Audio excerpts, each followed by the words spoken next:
السلام عليكم، نتمنى يا رب تكونوا بخير وعلى خير وبصحة جيدة، ومبروك عواشركم ورمضان كريم يدخلوا علينا ان شاء الله وعلينا وعليكم بالصحة والسلامة وطول العمر وشبات بنيتنا ان شاء الله. اليوم بنشارك معكم الطريقة ديال البريوات والسيجار اللي صاوب. نتمنى يا رب تعجبكم طريقة التحضير وتبعوا معايا. عندي هنايا كاوكاو شديته، حمرته في الفران بشوية ديال الزيت وطحنته، ماشي طحنتو حتى ولا ملس بزاف، يعني ماشي كاع داك الطحين، غير بحال هكا على هذا الشكل. صافي من بعد ما كملت الكميه كلها اللي عندي غادي نضيف ليها المسكه الحره يعني مطحونه والقرفه.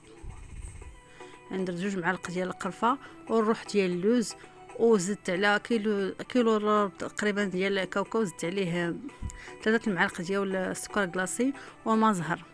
المهم من بعد ما جمعته جا على هذا الشكل، واش تكون شويه العقده جاريه ودلكتها مزيان بدون زبده بلا والو.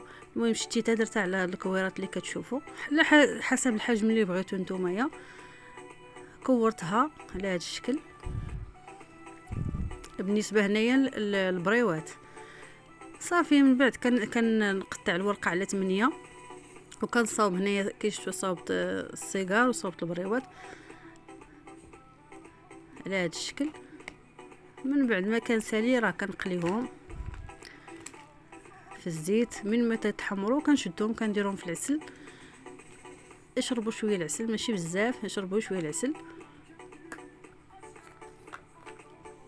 صافي كنسقطرهم كيف ما كتشوفوا. العسل ما كيكونش جاري بزاف، كيكون قاصح.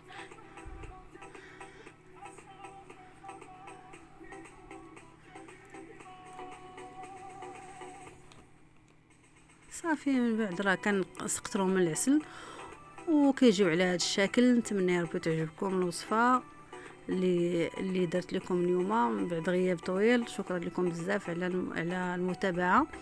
صافي كنزوقهم هنا بشويه ديال الكاوكاو مطحون، والزواق على حساب نتوما واش بغيتو.